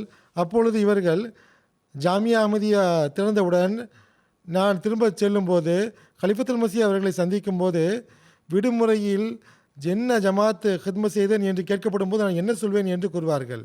இந்த அளவு ஆர்வமும் விருப்பமும் இருந்தது. இன்னொரு முரபி சாஹிப் கூறுகிறார்கள், ஒரு வாரத்திற்கு இவர் வக்ஃபு அரசி செய்திருந்தார்கள். 2010ஆம் ஆண்டு நடந்த சம்பவமாகும். அப்போது மர்ஹூமுடைய தந்தை என்னிடத்தில் அவரை அழைத்து வந்து, இவர் இங்கு தங்குவார், ஏனென்றால் இவர் ஜாமியாவுக்கு செல்லப் போகிறார், ஆகவே இவருக்கு பயிற்சி அளியுங்கள் என்று கூறினார். அப்போது மர்ஹூம் ஐவேளை தொழுகைகளை முறையாக தொழுவதுடன் காலையில் எழுந்து தொடர்ச்சியாக தஹஜுதும் தொழுது வந்தார்கள். ஆல்கன் பள்ளிவாசல் அப்போது கட்டப்பட்டு வந்தது அல்லது புதுப்பிக்கப்பட்டு வந்தது. அப்போது முறையாக இவர் வக்காரை அமலில் பங்கு பெற்றார். செக்ரட்டரி ஜாயிதாத் கூறுகிறார்கள், மர்ஹூம் கடினமான சுமையுள்ள பணியை தம்மீது எடுத்துக்கொள்வார்கள். கல் சுமப்பது, சரளைக்கல் சுமப்பது போன்ற பணிகளை ஏற்றுக்கொள்வார்கள். மிக மகிழ்ச்சியோடு இப்பணிகளை செய்தார்கள். இவரிடம் காணப்பட்ட இன்னொரு சிறப்பம்சம் என்னவென்றால், சலாம் கூறுவதில் அனைவரையும் விட முந்திக்கொண்டு முதலில் சலாம் கூறுவார்கள். இவருடைய தாயார் கூறுகிறார்கள், தம்மை விட பிறருக்கு முன்னுரிமை வழங்குவார்கள். பொதுவாக ஸ்கூலுக்கு உணவு எடுத்து செல்வார்கள், அங்குதான் உணவு உண்டு வருவார்கள். ஒரு நாள் வீட்டிற்கு வந்து உணவு தருமாறு கேட்டார்கள். நீங்கள் ஸ்கூலுக்கு உணவு எடுத்து சென்றீர்களே என்று நான் கேட்டேன். அதற்கு அவர்கள், ஒரு குழந்தை உணவு கொண்டு வராமல் இருந்தது, அதற்கு என்னுடைய உணவை கொடுத்து விட்டேன், நான் வீட்டுக்கு சென்று சாப்பிட்டுக் கொள்கிறேன் என்று கூறிவிட்டேன் என்றார்கள். இவ்வாறே தனது நண்பர்களை குறித்து அக்கறை கொண்டவர்களாக இருந்தார்கள். உங்களுடைய வருங்காலத்தை பற்றிய அக்கறை எனக்கு உள்ளது என்று அந்த நண்பர்களிடத்தில் கூறுவார்கள். தமக்கு நெருக்கமான விடத்தில் நல்ல பண்புகளை கொண்டு நண்பர்களை தேர்ந்தெடுத்து கொண்டு தமது வருங்காலத்தை சிறந்ததாக ஆக்க முயற்சி செய்யுங்கள் என்று அறிவுரை கூறுவார்கள். இஸ்திமா, ஜல்சா போன்றவற்றில் உளப்பூர்வமாக டியூட்டி கொடுப்பார்கள். இவருக்கு அதிகாரியாக இருந்தவர்கள் கூறுகிறார்கள், ஒருமுறை செக்யூரிட்டி டியூட்டி அவர்களுக்கு கொடுக்கப்பட்டது. இரவு உண்பதற்கு உணவு கொஞ்சம் கொடுக்கப்பட்ட போது எனது தோழர்களுக்கு கொடுங்கள் என்று கூறிவிட்டார். குழந்தைகளை அர்ப்பணித்த வக்ஃபைனோ பெற்றோர்களை கண்டால் அவர்களிடத்தில் பெரும்பாலும் இவர் அவர்களை விட வயதில் சிறியவராக இருந்தாலும் உங்கள் குழந்தைகளை ஜாமியாவுக்கு அனுப்ப முயற்சி செய்யுங்கள் என்று வலியுறுத்துவார்கள். இவருடைய தாயாரும் மிக்க தைரியத்துடன் இவருடைய அந்த நோய் காலத்தை கடந்திருக்கிறார்கள். தந்தையும் தாயும் இருவரும் மிக தைரியத்துடன் இருந்தார்கள். இவருடைய தாயார் இவரிடம், நாங்கள் உங்களை இறைவழியில் அர்ப்பணம் செய்து விட்டோம், இப்போது நீங்கள் செல்லக்கூடிய இடமும் மிகச்சிறந்த இடமாகும் என்று கூறுவார்கள். மேலும் அல்லாஹ்வின் நாட்டத்தில் விருப்பம் கொள்வதற்கு வலியுறுத்தி வந்தார்கள். மர்ஹூமும் இறை நாட்டத்தில் திருப்தி கொண்டவர்களாக இருந்தார்கள். மர்ஹூம் என்னுடன் எடுத்த ஒரு புகைப்படத்தையும் ஹாஸ்பிட்டலில் தனது பெட்டுக்கு முன்னால் வைத்திருந்தார்கள். அது பெரும்பாலும் தப்லீகிற்கான வழிமுறையாக அமைந்தது. நீங்கள் எந்த சமூகத்தை சார்ந்தவர் என்று டாக்டர் கேட்கும்போது, நாங்கள் அஹ்மதியா ஜமாத்தை சார்ந்தவர்கள், வரக்கூடிய மசி வந்துவிட்டார், அவரை ஏற்றுக்கொண்டவர்கள் என்று கூறுவார். இவ்வாறு தப்லீக் தொடரும். அமீர் சாஹிப் கூறுகிறார்கள், நான் மர்ஹூமிடம், நீங்கள் நோயாளியாக இருக்கலாம், ஆனால் அப்படியிருந்தும் தப்லீகிற்கான வழிமுறையாக ஆகுகின்றீர்கள் என்று கூறும்போது இதை கேட்டு மிகவும் மகிழ்ச்சி அடைவார்கள். பிறகு சதர் குத்தாம் அஹ்மதியா பெல்ஜியம் அவர்கள் கூறுகிறார்கள், ஹிலாஃபத்துடன் அளவற்ற நேசம் இருந்தது. ஒரு நாள் அத்ஃபால் மற்றும் மக்ஃபைனோவை சேர்ந்தவரிடம் காலத்தின் கலீஃபாவுக்கு கடிதம் எழுதுமாறு கூறினேன். அப்பொழுது அவர் என்னிடத்தில் வந்து, எனக்கு உருது மொழியில் கடிதம் எழுத தெரியாது, ஆகவே நீங்கள் உருதியில் எழுதி தாருங்கள், நான் அதை பார்த்து எழுதுகிறேன் என்று கூறினார்கள். நான் அவரிடம், மற்ற குழந்தைகள் டச்சு மொழியில் எழுதுகிறார்கள், ஆகவே நீங்களும் அவ்வாறு எழுதுங்கள் என்று கூறினேன். இது ஜாமியா செல்வதற்கு முன்புள்ள சம்பவமாகும். என்னுடைய கடிதம் நேரடியாக காலத்தின் கலீஃபாவை அடைய வேண்டும், அவர்கள் எனக்காக துவா செய்ய வேண்டும் என எனக்கு விருப்பம் உள்ளது என்று கூறினார்கள். முரபி சாஹிப் கூறுகிறார்கள், மர்ஹூம் அவர்கள் உறுதி மொழியில் வருவது போன்று உயிர், பொருள், நேரம், கண்ணியம் ஆகியவற்றை தியாகம் செய்ய எப்பொழுதும் ஆயத்தமாக உள்ளேன் என்று கூறுவது போல் தனது இறுதி மூச்சு வரை இந்த வாக்குறுதியை நிறைவேற்றினார்கள். அகமதி அல்லாத பெரும் எண்ணிக்கையிலான பெல்ஜியம் நண்பர்களும் வந்திருந்தார்கள். அவர்கள் அழுவதை நான் கண்டேன். நான் ஒரு நண்பரிடம் சென்று மர்ஹூமை குறித்து கேட்டேன். அவர், இன்று எங்களுடைய மிக நேசத்திற்குரிய அக்கறை கொள்ளக்கூடிய நண்பர் எங்களை விட்டு பிரிந்து விட்டார், இவ்வாறான நண்பரும் கூட எவருக்காவது தான் கிடைப்பார்கள் என்று கூறினார்கள். பிறகு தப்லீகிற்கும் அதிக ஆர்வம் இருந்தது. மசீ வந்துவிட்டார் என்று கூறுவதற்கு சில நேரங்களில் மக்கள் தயக்கம் காட்டுவார்கள். ஆனால் நாங்கள் இந்த இயக்கத்தை ஆரம்பித்த போது இவர் மக்களை தேடிச் சென்று பிடித்து அழைத்து வருவார்கள். தப்லீக் லிட்ரேச்சர்களை அவர்களுக்கு கொடுப்பார்கள், பேச வைப்பார்கள், விருந்தினர்களை அறிமுகம் செய்து வைப்பார்கள். ஒவ்வொரு தப்லீக் அமர்விலும் விருந்தினர்களை அழைத்து வருவார்கள். ஜாமியா பாஸ் ஆவதற்கு முன்பே மிகச்சிறந்த முரப்பியாகவும் முபல்லிகாகவும் ஆகியிருந்தார்கள். அல்லாஹ் தனது தீர்ப்புகளின் ஞானத்தை அவனே அறிவான். ஆனால் சில சமயங்களில் மிகச்சிறந்த மனிதர்களை தமிழகத்தில் அழைத்துக் கொள்கிறான். அல்லாஹ் மர்ஹூமுடன் பாவ மன்னிப்பு மற்றும் கருணையுடன் நடந்து கொள்வானாக, தகுதிகளை உயர்த்துவானாக, அவருடைய பெற்றோருக்கும் பொறுமை மற்றும் தைரியத்தை வழங்குவானாக. அடுத்த ஜனசா ஜஃபர் இக்பால் குறைஷி சாஹிப் அவர்களுடையதாகும். இஸ்லாமாபாத் மாவட்டத்தினுடைய துணை அமீர் ஆவார்கள். செப்டம்பர் 3ஆம் தேதி 87ஆம் வயதில் வஃபாத் ஆனார்கள். இன்னா லில்லாஹி வ இன்னா இலைஹி ராஜிஊன். களப்பற்ற குடும்பத்தை சார்ந்தவர்கள் ஆவார்கள். இவருடைய பாட்டனார் உபைதுல்லா குறைஷி சாஹிப் அவர்கள் ஹஸ்ரத் மசீஹ் மௌஊத் அலைஹிஸ்ஸலாத்து வஸ்ஸலாம் அவருடைய சஹாபி ஆவார்கள். 1904ஆம் ஆண்டு பைஅத் செய்தார்கள். மர்ஹூமுடைய மனைவி அமதுல் ஹமீது சாஹிபா அவளுடைய பாட்டனாரும் ஹஸ்ரத் மசீஹ் மௌஊத் அலைஹிஸ்ஸலாத்து வஸ்ஸலாமுடைய சஹாபி ஆவார்கள். அவரது பெயர் ஹஸ்ரத் ஹலீஃபா நூருத்தீன் ஆகும். இது இவருடைய பெயராகும். முதலாவது கலீஃபத்துல் மசீஹ் கிடையாது. ஹஸ்ரத் மசீஹ் மௌஊத் அலைஹிஸ்ஸலாத்து வஸ்ஸலாம் அவர்கள் தொஹஃபா கோல்டவியா என்ற தமது நூலில் காஷ்மீர் ஸ்ரீநகர் கானியார் வீதியில் அமைந்துள்ள ஈசா நபியுடைய கபரை குறித்து ஆய்வது தொடர்பான விஷயத்தில் இவருடைய தொண்டையை பற்றி எழுதியிருக்கிறார்கள். ஜஃபர் இக்பால் குரேஷி சாஹிப் அவர்கள் ஆரம்ப கல்வியை அமிர்தசரில் கற்றார்கள். பிறகு இந்தியா பாகிஸ்தான் பிரிவினைக்கு பிறகு பிண்டிக்கு சென்று அங்கு மெட்ரிக் படித்தார்கள். பிறகு இன்ஜினியர் யூனிவர்சிட்டியில் டிகிரி பெற்றார்கள். அரசாங்க உத்தியோகத்தில் இருந்தார்கள். பிறகு யூனானிலிருந்து எம்எஸ்சி டிகிரி பெற்றார்கள். அதன் பிறகு 1994ஆம் ஆண்டு சீஃப் என்ஜினியராக இவர் அரசாங்க உத்தியோகத்தில் இருந்தார்கள். 1994இல் இவர் சீஃப் என்ஜினியராக இவர் ரிட்டையர் ஆனார்கள். அதன் பிறகு இஸ்லாமாபாத் ஷிஃப்ட் ஆகிவிட்டார்கள். அங்கு பல்வேறு ஜமாத் தொண்டுகளை இவர்கள் செய்தார்கள். பிறகு 1998இல் துணை அமீராக நியமிக்கப்பட்டார்கள். அந்த காலத்தில் சையில் அமீராகவும் இவர் வேலை செய்து வந்தார்கள். பல்வேறு காலங்களில் இவர்கள் பணியாற்றியிருக்கிறார்கள். 2019ஆம் ஆண்டு வரை 21 ஆண்டுகளை விட அதிக காலம் துணை அமீராக இவர்கள் பணியாற்றியிருக்கிறார்கள். நோய் மற்றும் வயோதிகம் இருந்த போதிலும் இவர் முறையாக பள்ளிவாசலுக்கு வருவார்கள். தமது தினசரி வேலைகளை செய்வார்கள். மிகச்சிறந்த ஆலோசனை வழங்கக்கூடியவர்களாக இருந்தார்கள். ஜமாத்தினுடைய கட்டமைப்பை பற்றி நன்கு அனுபவம் பெற்றவராக இருந்தார்கள். மிக கவனத்துடன் தமது வேலைகளை செய்வார்கள். ஜமாத்தினுடைய பணத்தை பற்றி அதிக வேதனையுடையவர்களாக இருந்தார்கள். நான் நாசிராலாவாக இருந்தபோது இவரை மிக அருகில் பார்த்திருக்கிறேன்.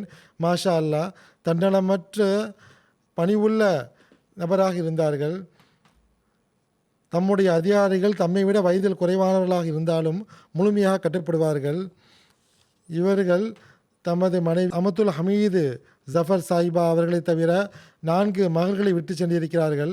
அமத்துல் ரஷீத் சாஹிபா, டாக்டர் சதஃப் ஜஃபர் சாஹிபா, ஷாசியா சௌத்ரி சாஹிபா, ஆயிஷா தாரிக் சாஹிபா ஆகியோர். ஒருவர் கனடாவில் இருக்கிறார். மற்ற 3 லாகூரில் இருக்கிறார்கள்.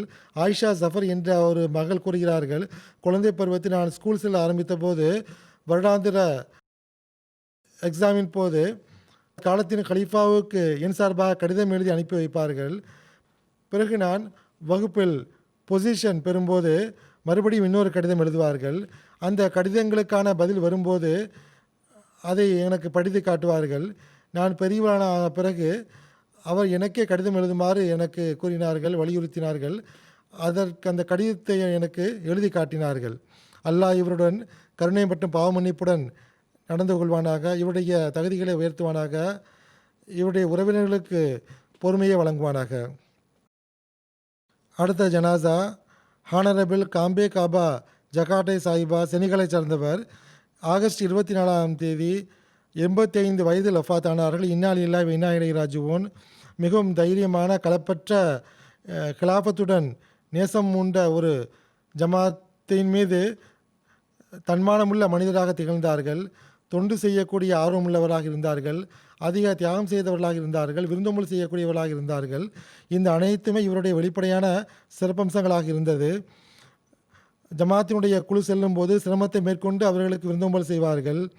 அவருடைய ரெஜியனுக்கு ஏதாவது ஜமாத்தினுடைய குழு சென்றால் இவர்தான் அதை விருந்தோம்பல் செய்வார்கள். விருந்தினர்கள் வெளியே சாப்பிட்டு வந்துவிட்டால் இவர்கள் கோபம் கொள்வார்கள். எனக்கு ஏன் வாய்ப்பு தரவில்லை என்று கூறுவார்கள்.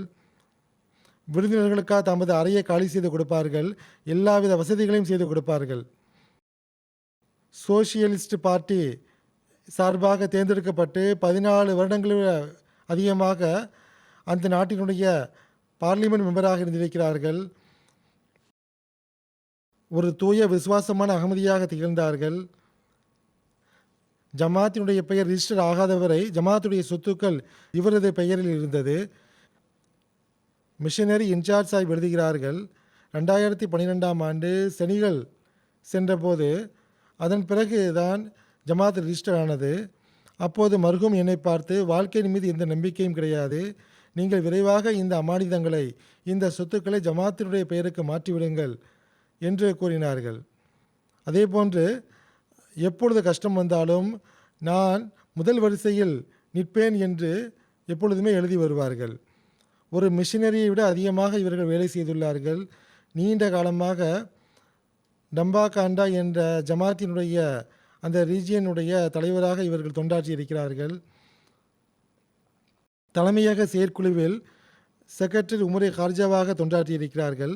ஒஃபாத்திற்கு முன்பு 3 ஏக்கர் நிலத்தை ஸ்கூல் கட்டுவதற்காக ஜமாத்திற்கு கொடுத்துள்ளார்கள். அவ்வாறு 3 ஏக்கர் நிலத்தை மிஷன் ஹவுஸ் கட்டுவதற்காக அவர்கள் ஒப்படைத்திருக்கிறார்கள். அதே போன்று ஒஃபாத்திற்கு முன்பு 6 ஏக்கர் நிலத்தினுடைய பேப்பர்களை நம்முடைய முபல்லிக் டோகோமீர் சாஹிப் அவர்களிடத்தில் கொடுத்து இருக்கிறார்கள். இது ஜமாத்துடைய அமானிதம், நீங்கள் பத்திரமாக வைத்துக் கொள்ளுங்கள் என்று கூறியிருக்கிறார்கள். பிறகு அவர், நான் கனிக்கினாக்கரி என்ற இடத்திற்கு செல்கிறேன், திரும்ப வருவேனா என்று எனக்கு தெரியாது என்று கூறியிருக்கிறார்கள். பல முறை இங்கு ஜலசாவிற்கு வந்திருக்கிறார்கள். 4வது கலிஃபத்துல் மஸீஹுடைய காலத்திலிருந்து வருவார்கள். இறுதியாக 2019 ஜலசாவில் வந்தார்கள். உள்ளூர் அமீர் சாஹிப்பிடம் வாழ்க்கையை பற்றிய எந்த உறுதியும் கிடையாது. ஆகவே என்னுடைய விருப்பம் என்னவென்றால், காலத்தின் கலிஃபாவுக்கு முன்னால் அமர்ந்து அவரை பார்த்து கொண்டிருக்க வேண்டும் என்று ஆசைப்படுகிறேன் என்று சொன்னார்கள்.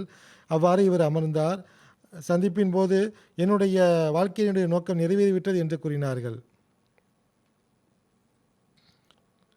மௌலானா முனவர் குஷி சாஹிப் அவர்கள் கூறுகிறார்கள், செனிகாலில் இவர் ஏற்றுக்கொள்ளப்பட்ட அரசியல்வாதியாக இருந்தார்கள். இவர் செனிகாலில் தாம்பாகோண்டா என்ற ஊரை சார்ந்தவர்கள் ஆவார்கள். பிரபலமான ஊராகும். இவர் அரசியல் குடும்பத்தை சார்ந்தவர் ஆவார்கள். ஆரம்பத்தில் கல்வித்துறையை சார்ந்தவராக இருந்தார்கள். பிறகு இவர் அரசியல் களத்திற்கு வந்துவிட்டார்கள். 1995 ஆண்டு ஹானரபிள் ஜக்ஜீன் டெபுட்டி ஸ்பீக்கர் நேஷனல் அசம்பிளி அவர்கள் மூலமாக ஜமாத்துடைய தூது செய்தி கிடைத்தது. உடனே அல்லாஹ்வுடைய அருளால் உடனடியாக திறந்த உள்ளத்துடன் இவர் ஜமாத்தை ஏற்றுக்கொண்டு பைய செய்து விட்டார்கள். செனிகாலுடைய ஆரம்ப அகமதிகள் அனைவருமே கூலி வேலை செய்யக்கூடியவர்களாக இருந்தார்கள். அவர்கள் தமது வருவாய்க்கேற்ப ஓரளவு குர்பானி செய்திருந்தார்கள். ஆனால் இவர் பைய செய்த பிறகு அல்லாஹ்வுடைய அருளால் திறந்த உள்ளத்துடன் ஏராளமாக இவர்கள் தியாகம் செய்திருக்கிறார்கள். துணிவு மிக்கவராக இருந்தார்கள், தைரியம் மிக்கவராக இருந்தார்கள், தாவத்தை அல்லாஹ்வுடைய தீவிர உணர்வு மிக்கவராக இருந்தார்கள். சந்திக்கக்கூடிய ஒவ்வொருவருக்கும் ஜமாத்தினுடைய தூது செய்தியை எடுத்துரைப்பார்கள். நாட்டினுடைய ஜனாதிபதிக்கும் ஜமாத்தை பற்றி அறிமுகம் செய்து வைக்கக்கூடிய நல்வாய்ப்பை பெற்றார்கள். இவரது நட்பு வட்டாரம் மிக பரந்ததாக இருந்தது. சந்திக்கக்கூடிய ஒவ்வொருவருக்கும் ஜமாத்தினுடைய தூது செய்தியை எட்ட வைக்கக்கூடிய முயற்சி செய்தார்கள். இவரது வண்டியில் எப்பொழுதுமே ஜமாத்துடைய லிட்ரேச்சர் மற்றும் பையத் ஃபார்ம் இருக்கும். அல்லாஹ் மர்ஹூமை மன்னிப்பானாக, கருணையோடு நடந்து கொள்வானாக, அவரது தகுதிகளை உயர்த்துவானாக, அவரது வழித்தோன்றல்களுக்கும் இந்த களப்பற்ற உணர்வு விசுவாசத்தை வழங்குவானாக, அவர்களில் அகமதியத்தை ஏற்றுக்கொள்ளாதவர்களுக்கு அகமதியத்தை ஏற்றுக்கொள்ளும் நல்வாய்ப்பை வழங்குவானாக. அடுத்த ஜனாசா மதிப்பிற்குரிய முபஷிர் லத்தீஃப் சாஹிப் அவர்களுடைய ஜனாசாவாகும். சுப்ரீம் கோர்ட்டுடைய அட்வொகேட் ஆவார்கள். தற்போது இவர்கள் கனடாவில் வசித்து வந்தார்கள். இவர் மே 5 85 வயதில் வஃபாத்தானார்கள். இன்னா லில்லாஹி வ இன்னா இலைஹி ராஜிஊன். இவர் அல்லாஹ் மற்றும் அல்லாஹ்வுடைய தூதர் ஸல்லல்லாஹு அலைஹி வஸல்லம் மற்றும் ஹஜ்ரத் மஸீஹ் மவ்ஊத் அலைஹிஸ்ஸலாத்து வஸ்ஸலாம் மற்றும் ஹிலாஃபத்துடன் எல்லையற்ற அன்பு கொண்டிருந்தார்கள். இவரது தாய்வழி பாட்டனார் ஷேக் முஹர் அலி சாஹிப் அவர்கள் ஹஜ்ரத் மஸீஹ் மவ்ஊத் அலைஹிஸ்ஸலாத்து வஸ்ஸலாமுடைய நெருங்கிய நண்பராக இருந்தார்கள். ஹஜ்ரத் மஸீஹ் மவ்ஊத் அலைஹிஸ்ஸலாத்து வஸ்ஸலாம் அவர்கள் ஹோஷியார்பூரில் இவருடைய வீட்டில் தான் நோன்பு நோற்றார்கள். அந்த நோன்பின் விளைவாகத்தான் அல்லாஹ் முஸ்லிம் மவ்ஊத் ரலியல்லாஹு அன்ஹு அவர்களை பற்றிய மிக பெரும் முன்னறிவிப்பை வழங்கினான். 17 வருடம் வரை இந்த முபஷிர் லத்தீஃப் சாஹிப் அவர்கள் லாகூருடைய ஃபேசல் டவுனுடைய தலைவராக இருந்தார்கள்.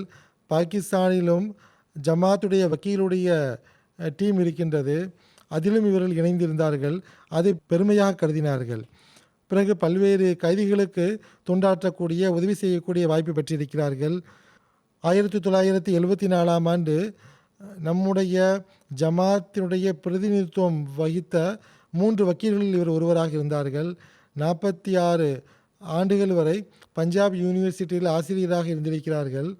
யூனிவர்சிட்டி லா காலேஜுடைய ஆசிரியராக இவர்கள் பணியாற்றியிருக்கிறார்கள். லாகூரில் மாடல் டவுன் பள்ளிவாசலில் தாக்குதல் தொடுக்கப்பட்ட போது இவரும் அங்கே இருந்தார்கள். ஆனால் அல்லாஹ்வுடைய அருளால் இவர் பாதுகாப்பாக இருந்தார்கள். இவருடைய தம்பி நயீம் சாஜித் சாஹிப் அவர்கள் அந்த இடத்திலே ஷஹீதாகி விட்டார்கள். அதன் பிறகு இவர் கனடாவுக்கு ஷிஃப்ட் ஆகிவிட்டார்கள். தொழுகை, நோன்பு போன்றவற்றை முறையாக பேணக்கூடியவராக இருந்தார்கள். அதே போன்று தஹஜ்ஜுத் தொழுகையை முறையாக பேணி வந்தார்கள். திருக்குரான் மீது எல்லையற்ற அன்பு கொண்டிருந்தார்கள். அல்லாஹ்வுடைய அருளால் வசிய செய்தவராக இருந்தார்கள். இவர் தனது மனைவியை தவிர 6 மகள்களையும் எண்ணற்ற பேரன் பேத்திகளையும் கொள்ளு பேத்திகளையும் இவர்கள் விட்டு சென்றிருக்கிறார்கள். மலிக் தாஹிர் சாஹிப் லாகூர் ஜமாத்துடைய அமீர் சாஹிப் அவர்கள் எழுதுகிறார்கள், மர்ஹூம் தகுதி வாய்ந்த உயர்கல்வி கற்ற வக்கீலாக இருந்தார்கள். இங்கிருந்தும் அவர்கள் லாவுடைய டிகிரி பெற்றிருந்தார்கள். அதே போன்று நீதித்துறையில் மிகவும் கண்ணியத்திற்குரியவராக கருதப்பட்டார்கள். 1984க்கு பிறகு ஜமாத்துடைய வழக்கு தொடர்பாக அப்பொழுது நம்முடைய இளைஞர்கள் மீது தூய கலிமா தொடர்பாக வழக்கு தொடுக்கப்பட்டது. அந்த வழக்கை வாதாடுவதற்காக குற்றவியல் நடுவர் நீதிமன்றத்திற்கு இவர்கள் ஆஜரானார்கள்.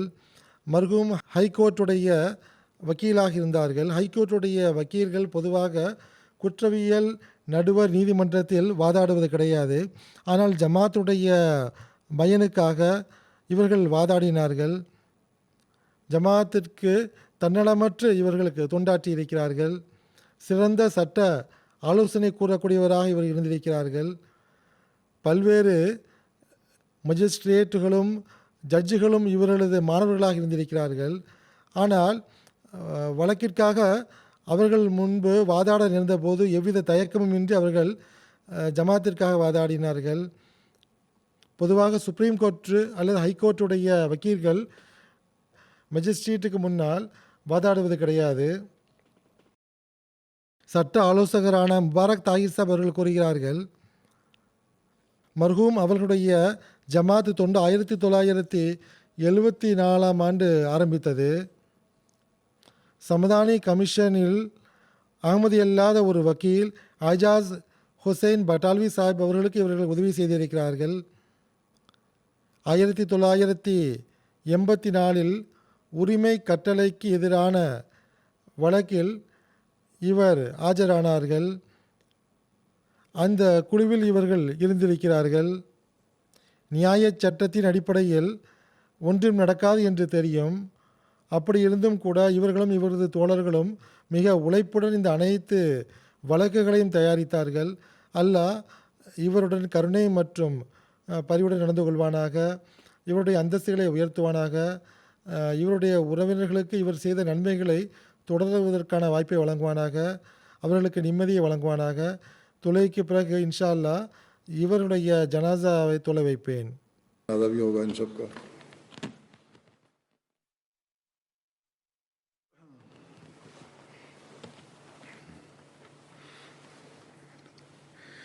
अल्हम्दुलिल्लाह अल्हम्दुलिल्लाह नहमदुहु व नस्तईनुहु व नस्तगफिरुहु व नु'मिनु बिही व नतवक्कलु अलैहि व नऊज़ु बिल्लाहि मिन शुरूरि अनफुसिना व मिन सय्यिआति अअमालिना मन यहदिहिल्लाहु फला मुदिल्ल लहु ومن يضلل فلا هادي له ونشهد أن لا إله إلا الله ونشهد أن محمدا عبده ورسوله عباد الله رحمكم الله إن الله يأمر بالعدل والإحسان وإيتاء ذي القربى